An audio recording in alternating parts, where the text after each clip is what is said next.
कुंती कुमार अपने बल से पर्वत की शिलाएं उठाकर प्रहार करते हैं, कोई फर्क नहीं। अब भगवान शिव ने कहा हो गया, अब हम प्रहार करते हैं, तुम सहो। दौड़ करके किरात ने अर्जुन को अपनी भुजाओं में फंसाया और मुष्टि प्रहार किया।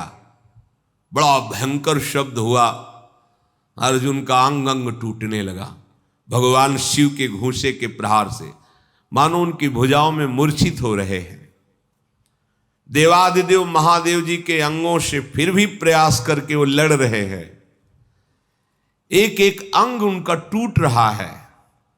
वो मन में विचार करे, आज तक ऐसा वीर हमने नहीं देखा जो मुझे थकित कर दे। युद्ध में अर्जुन कभी श्रम को प्राप्त नहीं होते कि अब मैं थक गया हूं, ऐसा कभी नहीं। भगवान शंकर भुजाओं से भली भांत, कितना सौभाग्य है, नियंत्रित किए हुए हैं। और अर्जुन को जहां मूर्छा छूटती तब फिर एक घूंसा जबाते हैं, फिर वो उंगली की भुजाओं में 2 घड़ी तक अर्जुन पिटते रहे। फिर उनका देखो, मुझे थोड़ा समय दे दो, अगर तुम युद्ध के नियमों को जानते हो तो मैं कह रहा हूं थोड़ा समय दे दो, फिर मैं तुमसे युद्ध करूंगा। छोड़ दिया, और करके देख लो। तत्काल वहीं की मिट्टी एकत्रित की और उसे लिंगाकार किया।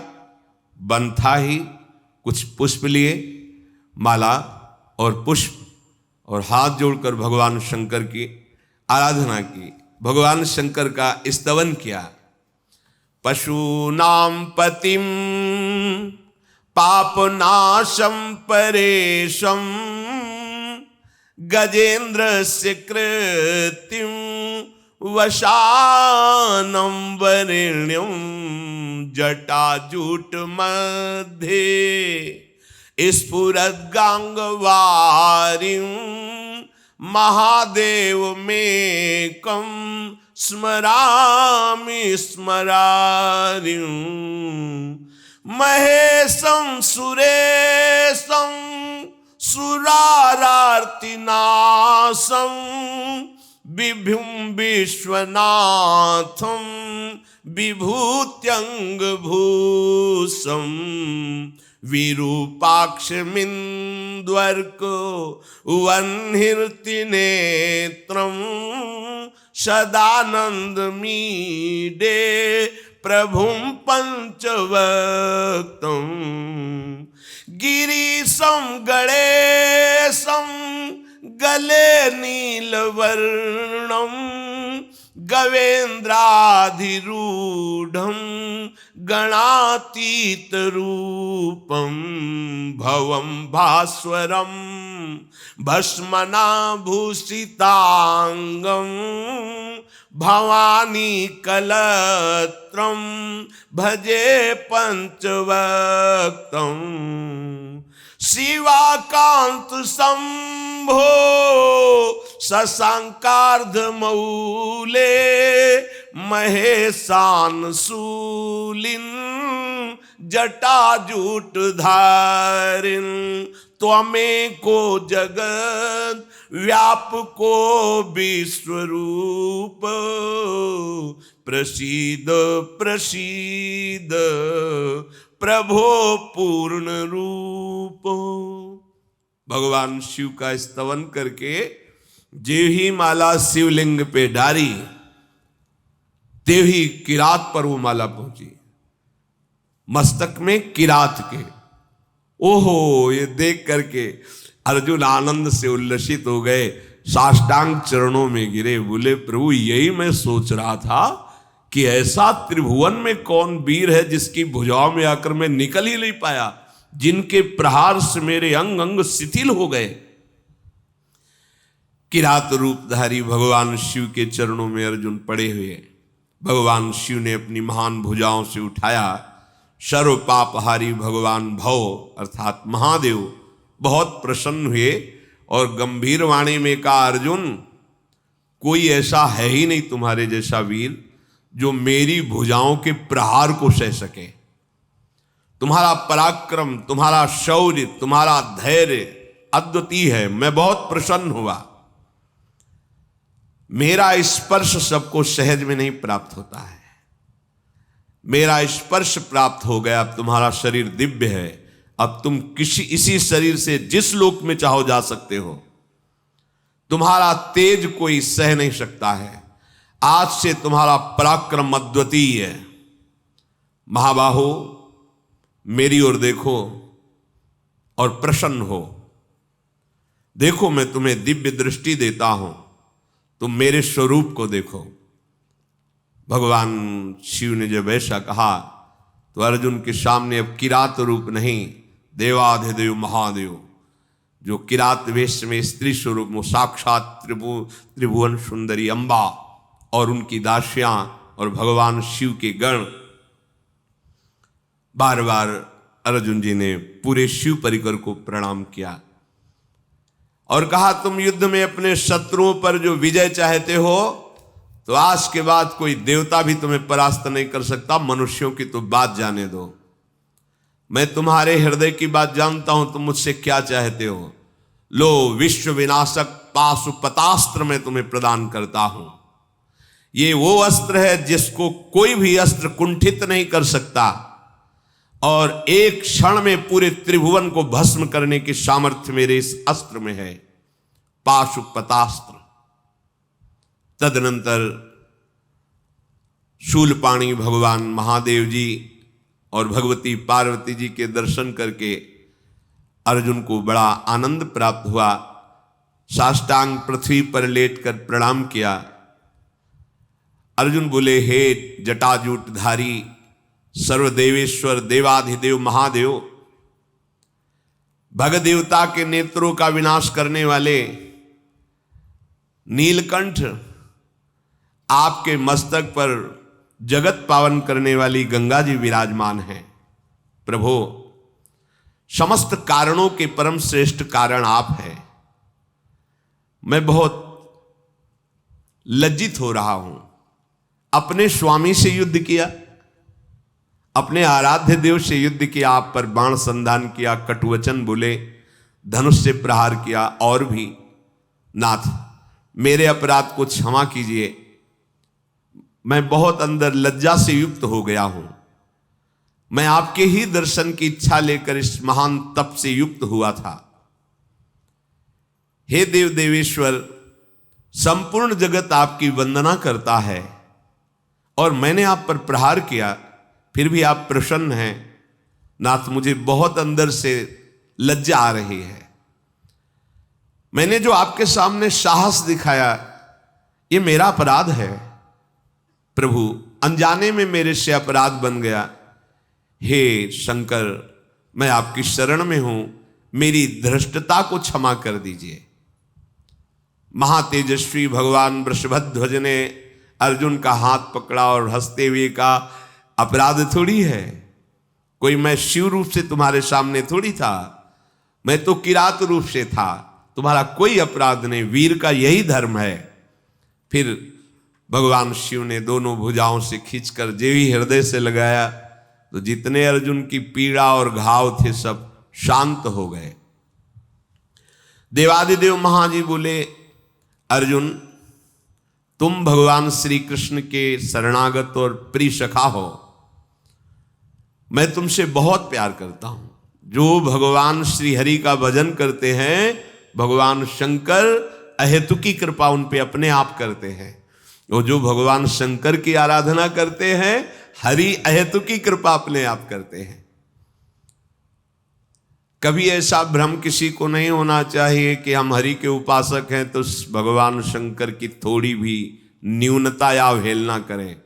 नहीं, भगवान श्री हरि कहते हैं, शिवद्रोही मम दास कहावा, सो नर मोहि सपने नहीं भावा।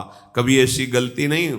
और जो भगवान शिव का उपासक है, वो कभी वैष्णवों की, हरिजनों की या हरि की कभी थोड़ी सी भी अवहेलना या निंदा ना करे कि मैं भगवान शंकर के बल से ऐसा। नहीं तो भगवान शंकर ही दंड दे देंगे, वही दंड दे देंगे। काकभूषण जी ने तो यही किया ना। गुरु बार बार उनको समझा रहे थे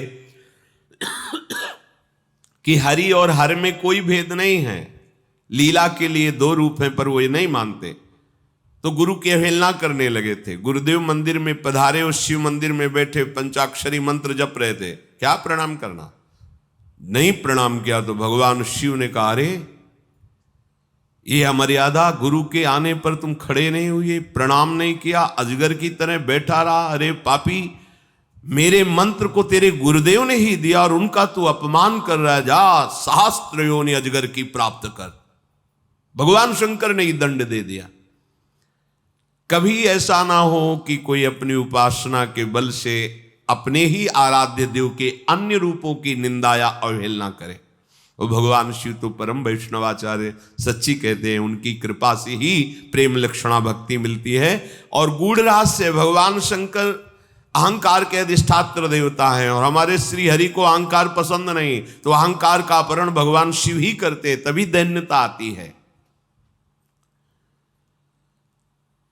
भगवान शंकर ने कहा कि ये लो गांडियो और ये लो अक्षय तूणीर, ये तुम्हारे योग्य है। कुंती कुमार, तुम्हारे शरीर में जो चोट पहुंची है, अब तुम कभी ऐसी चोट से व्यथित नहीं होगे जो मैंने चोट पहुंचाई। अब कोई इससे भी भारी चोट पहुंचावे तो तुम्हें कभी व्यथा नहीं होगी। भगवान चोट पहुंचाते हैं मजबूत करने के लिए। जैसे कुमार है ना, नीचे हाथ लगा के मटकी को थाप से पीटता है, हाँ, अपना रंग देता है और मजबूत करता है। ऐसी भगवान का जो दास है, भगवान उसको इतना मजबूत कर देते कि माया एक साथ मिलकर प्रहार करे, काम क्रोध लोभ मोह मद मत्सर, फिर भी कोई फर्क नहीं पड़ता। वो हरिदास है, वो हरिजन है। पार्थ, तुम्हारा पराक्रम यथार्थ है, इसलिए मैं तुम पर बहुत प्रसन्न हुआ। मर्तलोक में या स्वर्गलोक में या अन्य लोक में अब कोई भी ऐसा नहीं जो तुम पर विजय प्राप्त कर सके। तो भगवान का भक्त त्रिभुवन विजेता होता है, यहां से लेकर ब्रह्मलोक तक कोई उसे परास्त नहीं कर सकता। ब्रह्मा जी भी नमस्कार करते हैं जो भगवान के सच्चे भक्त होते हैं। अर्जुन बोले, देवाधिदेव प्रभु, ये जो आपने भयंकर दिव्यास्त्र दिया है, इसको मैं धारण कर सकूं, इसका संवरण कर सकूं, इसके क्या विधि है, आप कृपा करके मुझे प्रदान कीजिए। कोई भी दानव, राक्षस, भूत, पिशाच, गंधर्व, नाग, कोई भी हो, इस अस्त्र को हाथ में लेते ही वो भस्म हो जाएगा। ये भगवान शिव का दिव्य अस्त्र है। इस अस्त्र का अभिमंत्रित करना, इस अस्त्र को धारण करना और इस अस्त्र का अंतर्ध्यान कराना। जो ही इस अस्त्र को अभिमंत्रित किया जाता है तो इस अस्त्र से हजारों लाखों त्रिशूल, भयंकर विषधारी सर्प और भयंकर गदा और भयंकर विषैले बाण प्रकट हो जाते हैं। कोई जीत ही नहीं सकता है। ये भगवान शिव का अस्त्र है। भीष्म, कर्ण, कृपाचार्य, कटुभाषण करने वाला कर्ण, ये सब क्या है इस अस्त्र के सामने? भगवान पशुपति महादेव जी ने पांडव कुमार अर्जुन को धारण करना, प्रयोग करना, उपसंहार करना, ये विधि बताई। भगवान शिव ने कहा, इस मेरे अस्त्र को धारण करना, प्रयोग करना, उपसंहार करना न देवराज इंद्र जानते हैं, न यमराज जानते हैं, न कुबेर जानते हैं, न वरुण जानते हैं, न वायु देवता जानते हैं, फिर साधारण मानव की तो बात ही क्या है। हे कुंती कुमार, पर तुमको मैं सावधान करता हूं, किसी मर्त पुरुष पर इसका प्रयोग मत करना। यदि किसी अल्प शक्ति वाले योद्धा पर इसका प्रयोग कर दिया जाए तो ये त्रिभुवन का नाश कर देगा। चराचर प्राणियों सहित समस्त त्रिलोकी को भस्म करना इसके लिए साधारण बात है। इस अस्त्र के लिए कोई भी त्रिभुवन में ऐसा नहीं इस अस्त्र के द्वारा मारा ना जा सके। इसका प्रयोग करने वाला पुरुष केवल इसका चिंतन करके मानसिक संकल्प करे तो सामने वाला नष्ट हो जाएगा, या दृष्टि डाल दे तो भस्म हो जाएगा, या वाणी द्वारा बोल दे तो नष्ट हो जाएगा, और कहीं धनुष पर चढ़ा के संधान कर दे तो जो संकल्प करेगा वैसा ही हो जाएगा। अर्जुन बड़े आनंदित हुए, इतना बड़ा पावर। भगवान विश्वेश्वर को गुरुदेव रूप में स्वीकार करके अर्जुन ने उस दिव्य अस्त्र को स्वीकार किया। भगवान शिव से अस्त्र प्राप्त करके मूर्तिमान काल के समान अर्जुन तेजस्वी हो गए। जैसे काल तेजवान, ऐसे ही इस दंड को, जो इस अस्त्र को प्राप्त करके अर्जुन महान तेजस्वी हो गए। बहुत प्रसन्न हुए। जिस समय अर्जुन के हाथ में पाशुपतास्त्र आया, उसी समय सारी पृथ्वी कांप गई और देवता लोग दिव्य पुष्पों की वर्षा करने लगे, दुंदुभियां बजने लगी। वो भयंकर अस्त्र मूर्तिमान होकर अर्जुन के हाथ में जाज्वल्यमान तेज के रूप में विराजमान है। भगवान ने कहा इसको अंतर ध्यान करो। अर्जुन ने जो पद्धति सिखाई थी भगवान शिव ने उसका प्रयोग किया, अस्त्र अंतर ध्यान हो गया। अर्जुन के शरीर में जो कुछ भी किंचन मात्र अशुभ थे, भगवान शिव के स्पर्श से वो सब भस्म हो गए। अमित तेज अर्जुन में प्रकट हो गया। भगवान त्रिलोचन अर्जुन को आज्ञा दी कि तुम चाहते हो देवराज इंद्र तुम्हें अपने दिव्य अस्त्र दें, अब निश्चित तुम्हें प्राप्त होंगे। मंगलमय महादेव और उनका परिकर तत्काल अंतर्धान हो गया। अर्जुन के देखते देखते पिनाक पाणी भगवान वृषभध्वज परिकर सहित अंतर्धान हो गए, जैसे भुवन भास्कर अस्ताचल में छिप जाते हैं। अब शत्रु वीरों का संहार करने वाले अर्जुन को बड़ा आश्चर्य हुआ कि महादेव जी से मेरा युद्ध हुआ, महादेव जी की कृपा मिली, महादेव जी से अस्त्र मिला। बड़े आनंदित हैं। कितने कृपालु हैं भगवान शिव। त्रिनेत्रधारी सर्व पापहारी अभीष्ट वर देने वाले भगवान शंकर का आज मैंने साक्षात दर्शन किया। वो हमसे बात किए, हमें हृदय से लगाया, फूले नहीं समा रहे। है भी ऐसा अवसर। आज मैं अपने आप को कृतार्थ माना, आज मैं धन्य हो गया। अब भगवान शिव की कृपा से मेरे सारे प्रयोजन सिद्ध हो रहे हैं। इस प्रकार अर्जुन चिंतन ही कर रहे थे कि एक महातेज प्रकट हुआ सामने। तो देखा कि परम लोकपाल जल के स्वामी भगवान वरुण देवता उपस्थित हो गए। उनकी अंग कांति से भी सभी दिशाएं प्रकाशित ही हो रही थी। नाग, नद, नदियां, देवता, दैत्य मूर्तिमान होकर उनकी सेवा कर रहे थे। बड़ा सुख मिला कि साक्षात वरुण भगवान पधारे। अभी वो देख ही रहे थे कि इतने में देखा कि भगवान कुबेर समस्त सिद्धियों के साथ वहां पर प्रकट हो गए। आकाश मंडल प्रकाशित हो रहा है, गंधर्वगण स्तुति कर रहे हैं। अद्भुत तेज और परम शांत धनाध्यक्ष भगवान कुबेर जी वहां पधारे। इस प्रकार बड़ा भयंकर बल धारण करने वाले भगवान कालदंडधारी यमराज वहां उपस्थित हुए।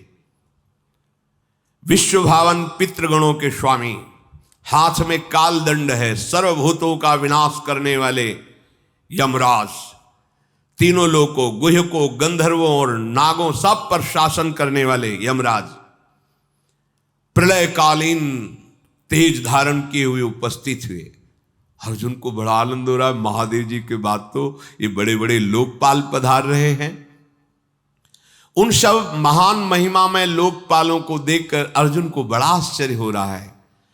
अभी इनको देख ही पाए थे कि स्वर्ण जैसी कांति प्रकाशित हुई और बीच में बहुत सुंदर दिव्य एरावत हाथी की पीठ पर बैठे हुए देवताओं के राजा भगवान इंद्र पधारे।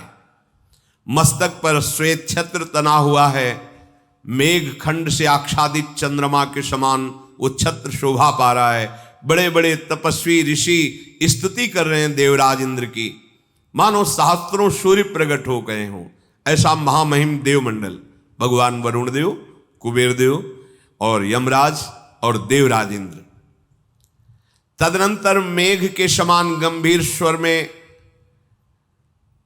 परम धर्मज्ञ एवं बुद्धिमान यमराज दक्षिण दिशा में स्थित हुए शुभ वचन बोले, अर्जुन तुम भगवान श्री कृष्ण के सखा हो और महादेव जी का साक्षात्कार कर लिया है और तुम्हारे हृदय में अब देवताओं की दिव्य अस्त्र पाने की इच्छा है, इसलिए अब तुम्हें मांगने की जरूरत नहीं, हम स्वयं देने आए हैं। जहां पर कृपा राम की हुई ता पर कृपा करे सब कोई। जिसने भगवान श्री कृष्ण को रिझा लिया तो महादेव जी सहित सब रिझ जाते अपने आप। इसीलिए मूल में जल चढ़ाए तो जैसे डाल पत्ता पुष्प फल सबको प्राप्त होता है, ऐसे संपूर्ण ब्रह्मांडों के मूल श्री लालजू महाराज हैं। हम सब लोकपाल बिना बुलाए तुम्हारे पास इसीलिए आए, किस लिए? तुम श्री कृष्ण के सखा हो। तो देखो महादेव जी का साक्षात्कार किया। तुम देखो हम तुम्हें दिव्य दृष्टि प्रदान करते हैं। अर्जुन ने जे भी देखा तो अब उनका वो स्वरूप जो जिस वैभव से संपन्न है, वसुओं के अंश से उत्पन्न महापराक्रमी धर्मात्मा भीष्म को संग्राम में जीत सके ऐसा कोई पृथ्वी में पैदा ही नहीं हुआ। देवताओं ने कहा भरद्वाज पुत्र द्रोणाचार्य भगवान परशुराम जी के शिष्य हैं, उनको कोई जीत सके असंभव। कुरुनंदन आज तुम्हें हम ऐसे अस्त्रों से युक्त करते हैं कि अब तुम्हें कोई जीत सके ऐसा असंभव। ये भगवान के शरणागति का फल है। धनंजय संपूर्ण जगत में जैसे हमारे पिता यमराज जी कहते हैं अपने तेज से प्रकाशित होते हैं, वैसे ही तुम तेज से प्रकाशित होगे और सूर्य पुत्र कर्ण का तुम विनाश करने में समर्थ हो सकोगे। शत्रु का संहार करने वाले कुंती कुमार, देवताओं दानों और राक्षसों के अंश से पृथ्वी बहुत बढ़ गई है और भगवान का अवतार हुआ है पृथ्वी का भार हल्का करने के लिए। इसलिए उनकी इच्छा से हम सब अपने दिव्यास्त्र तुमको प्रदान करेंगे। तुम्हारी अक्षय कीर्ति हो। यह हमें आश्चर्य हुआ कि तुम महासमर में महादेव जी के साथ लड़ सके, आश्चर्य है। भगवान श्री कृष्ण के तुम हो इसीलिए ऐसा कर सके। उनके सामने नहीं कोई खड़ा हो सकता, लड़ना तो बात जाने दो। एक बार भगवती उमा जी विनोद में, भगवान शिव बैठे थे विनोद में, ऐसे ही हंसी में पीछे से जाकर दोनों नेत्र से बंद कर लिए। विनोद में जो बंद के तीसरा खुल गया, पूरे हिमालय में आग लग गई। सामने आए बोले ऐसा विनोद मत करना, पूरी सृष्टि का विनाश। ये प्रलयंकारी देवता है, आशुतोष भी है, प्रसन्न हो जाए तो सब ठीक ठाक है, इनसे खिलवाड़ भी नहीं, फिर युद्ध कौन कर सकता है।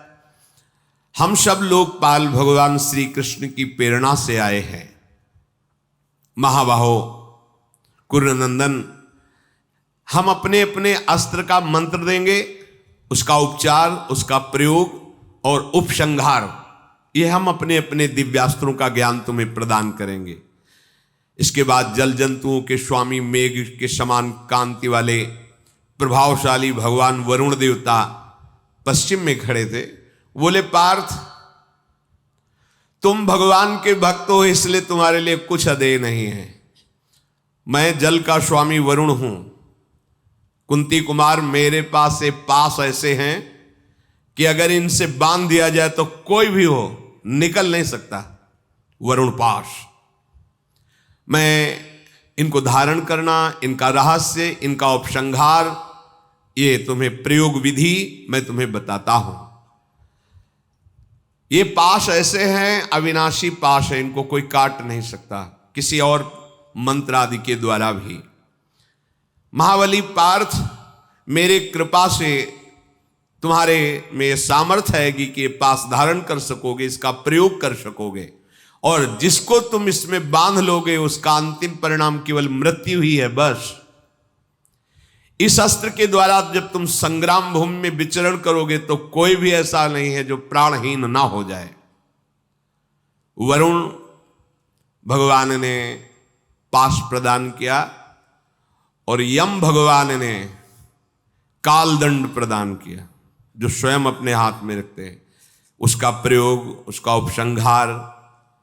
कुबेर भगवान ने कहा मैं तुम पर बहुत प्रसन्न हूं, तुम अपराजित वीर हो, मुझे बड़ी प्रसन्नता हो रही है। पुरातन देव सनातन भगवान श्री कृष्ण तुम्हारे सखा हैं, मैं तुम्हें अपनी तरफ से दिव्यास्त्र प्रदान करता हूं। महाबाहो, ये दुर्जय प्राणियों को भी जीतने वाला अस्त्र है। तुम मुझसे शीघ्र ही इस अत्युत्तम अस्त्र को ग्रहण कर लो। इससे दुर्योधन की सारी सेना को तुम भस्म कर सकते हो। और मेरे इस अस्त्र का नाम है अंतर्धान। तुम्हें कोई नहीं देख पाएगा, तुम प्रहार करते रहोगे और संकल्प करोगे तो आग पैदा कर देगा।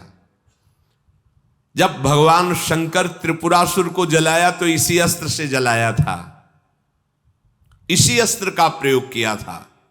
सत्य पराक्रमी और मेरु के समान गौरवशाली अर्जुन, भगवान श्री कृष्ण के होने के कारण मैं स्वयं ये अस्त्र तुम्हें प्रदान करता हूं।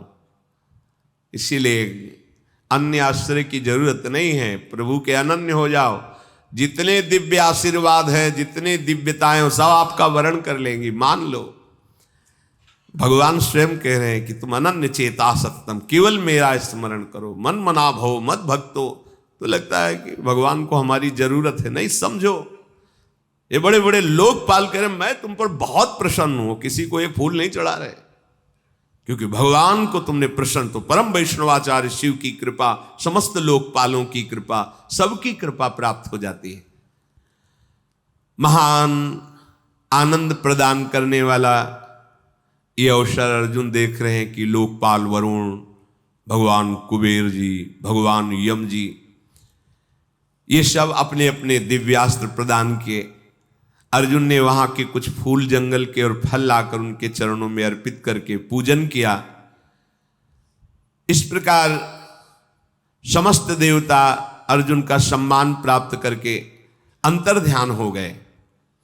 अब तो दिव्यास्त्र प्राप्त हुआ, बड़ा आनंद हुआ।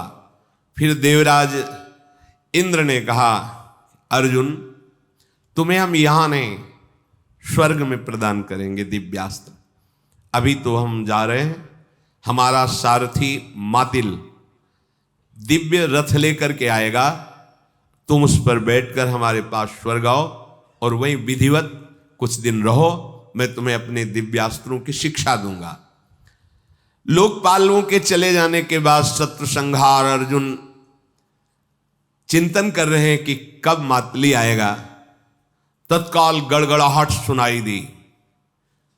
निद्रा विजयी बुद्धिमान अर्जुन ने देखा कि महातेजस्वी रथ आकाश मार्ग से आ रहा है। मातली सहित एक क्षण में ही वो रथ अर्जुन के पास आ गया, मानो तेज प्रकट हो रहा हो। ऐसी चलने से गर्जना हो रही थी कि समस्त दिशाएं परिपूर्ण हो रही थी।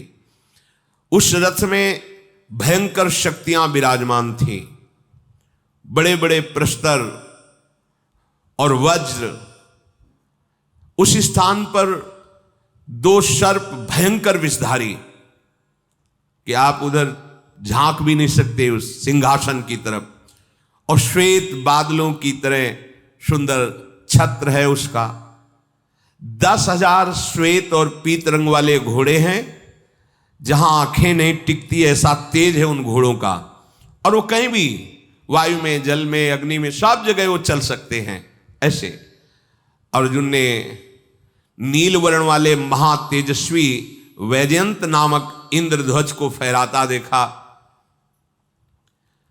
महाबाहु कुंती कुमार उस रथ में बैठे हुए तेजस्वी सारथी मातली को देखा, जो स्वर्ण की तरह चमक रहे थे। हाथ जोड़कर मातली को प्रणाम किया। मातली बोला, अर्जुन श्रीमान महामना देवराज इंद्र का आदेश है, आप इस रथ पर विराजमान हुए। इस रथ पर केवल देवराज इंद्र ही विराजमान होते हैं। आज तुम उनके आदेश से इस पर विराजमान होगे। आपका शुभ हो, शीघ्र इस रथ पर आरूढ़ होइए। भगवान देवेश्वर सतक्रतु इंद्र ने आदेश किया है, तो ये रथ तुम्हें दिखाई दे रहा है, नहीं दिखाई भी नहीं देता, आरूढ़ होने की तो बात जाने दो। देवता, महर्षि, गंधर्व, ऋषि, अप्सरा सबसे पूजित ये रथ है। देवराज की आज्ञा से तुम्हें देवलोक में पधारना है, इस पर विराजमान हुए। अर्जुन तुरंत गंगा जी में स्नान किया, आचमन किया, भगवान श्री कृष्ण को प्रणाम किया और उस रथ की परिक्रमा की, उसको प्रणाम किया। क्योंकि जो सैकड़ों राजसूय और सैकड़ों अश्वमेध यज्ञ कर लेता है, वो इंद्र पद पे होता है और वही इस रथ पर बैठ सकता है, दूसरा नहीं। कोई भी चाहे जितना दान पुण्य करने वाला हो, यज्ञ परायण हो, इस रथ पर आरूढ़ होना बड़ा कठिन है। भारी तपस्वी भी इसमें नहीं बैठ सकते। ये दिव्य दर्शनीय रथ देवराज इंद्र का है। अर्जुन ने कहा कि मातली सावधान, अब मैं इस पे बैठने के लिए तत्पर हो रहा हूं। ये घोड़े बहुत ही तीव्रगामी, इसलिए मैं कहता हूं इनको संभाल के जब मैं चढ़ जाऊं। अर्जुन का वचन सुन करके मातली ने घोड़ों को काबू किया। तदनंतर बहुत प्रसन्न होते, भगवान श्री कृष्ण का चिंतन करते, ये सब मेरे मित्र की कृपा से हो रहा है, ये सब श्री कृष्ण कृपा से हो रहा है। महात्माओं को, पुण्यात्माओं को, गिरिराज हिमालय में जितने विराजमान, सबको मानसिक प्रणाम करके उस रथ पर विराजमान हुए। अद्भुत चाल से चलने वाले उस रथ में बैठते ही वो रथ ऊपर की ओर, एक ही क्षण में मनुष्य लोक दृष्टिपथ से दूर हो गया। जैसे जैसे ऊपर चढ़ते जाते बड़ी दिव्यता अनुभव में आ रही है। बड़े दिव्य विमान, सूर्य का प्रकाश भी नीचे रह गया, चंद्रमा का प्रकाश भी नीचे रह गया। वहां दिव्य स्वयं प्रकाशित होने वाले लोग जो अपने पुण्य कर्मों से विमान प्राप्त किए, वो घूमते दिखाई दिए। राजा लोग जो यहां प्राण छोड़ चुके थे, पहचानते अर्जुन, ये तो वो राजा है इस विमान पे। वही जो विमान है यहां तारागणों के रूप में दिखाई देते हैं। रात्रि में जो छोटे छोटे तारागण हैं वो दिखाई देते हैं। सैकड़ों झुंड के झुंड तपस्वी अपने तप के प्रभाव से स्वर्गलोक में जा रहे हैं। अर्जुन विमान पर बैठे हुए देखा। शास्त्रों, गंधर्व, गुह्यक, ऋषि, मुनि, अप्सराओं के समूह। अर्जुन को बड़ा आश्चर्य और सुख मिल रहा है इस दर्शन से। अर्जुन ने प्रसन्नता पूर्वक मातली से पूछा, मातली ये सब पुण्यात्मा पुरुष हैं, ये सब स्वर्ग जा रहे हैं? तो कहा हां, इनका पुण्य जब पूर्ण होता है तो ये स्वर्गलोक में अपने पुण्यों को भोगते हैं जाकर। फिर आगे देखा तो स्वर्ग के प्रधान द्वार पर महान श्वेत वर्ण का गजराज ऐरावत दिखाई दिया। 4 दांत बाहर निकले हुए हैं, मानो जैसे कैलाश पर्वत भगवान शिव का। ऐसे ऐरावत महायशस्वी पार्थ इंद्र की अमरावती के दर्शन के लिए उत्सुक है। कैसी होगी अमरावती जिसमें देवराज इंद्र रहते हैं?